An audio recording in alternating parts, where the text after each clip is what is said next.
আমি রান্না করব পোস্তর জলে মটর ডালের ডুবকি।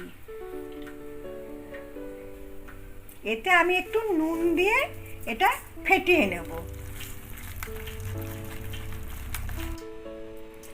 আমি বসবাড়ির রান্নাঘর থেকে বলছি। আপনাদের প্রত্যেককে নমস্কার।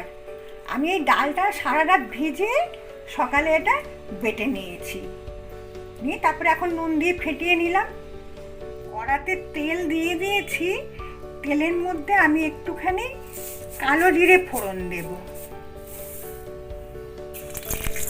এই পোস্তটা আমি শুকনো খোলায় একটু নেড়ে নিয়েছি, বেশি নাড়িনি, তাহলে পরে এর তেল ভাবটা চলে যাবে।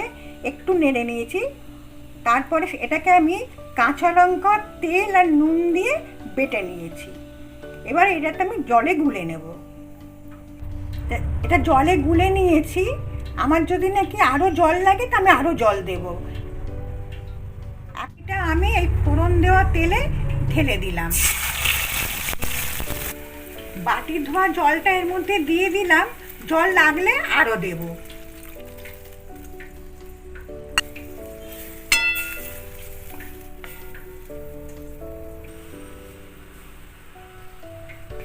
দেখুন জলটা ফুটে উঠেছে। এবার আমি এটা কমিয়ে দিচ্ছি। এবারে আমি এই নুন দিয়ে ফেটানো মটর ডালটা অল্প অল্প করে দিয়ে দিচ্ছি।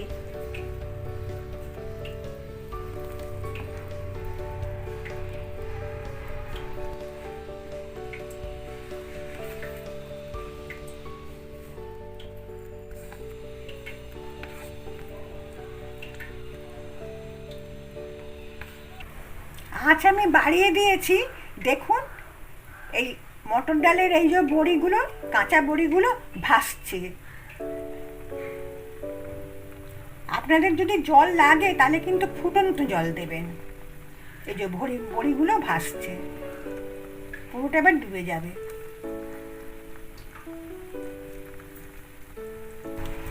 এতে একটু নুন দিয়ে দিলাম। যদিও আমার পোস্ততে নুন দিয়ে বাটা আছে আর ডালটা তো নুন দিয়েই ফাটালাম, তবে একটু নুন দিয়ে দিলাম, আপনারা দেখে দেবেন। আর পোস্তটা কিন্তু কাঁচা লঙ্কা আর তেল আর নুন দিয়ে বাটা ছিল। দেখুন বড়িগুলো সেদ্ধ হয়ে গেছে।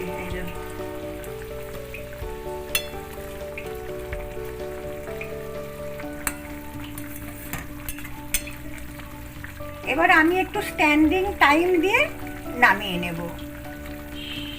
আপনারা ইচ্ছা করলে শেষে একটু কাঁচা তেল, সর্ষের তেল ছড়িয়ে দিতে পারেন। দেখুন সেদ্ধ হয়ে গেছে একদম। পোস্তর জলে ডুবকি রেডি। আপনারা প্লিজ গরম ভাতে ট্রাই করবেন। আবার দেখা হবে। আমার পাশে থাকবেন। তাহলে আসি, নমস্কার।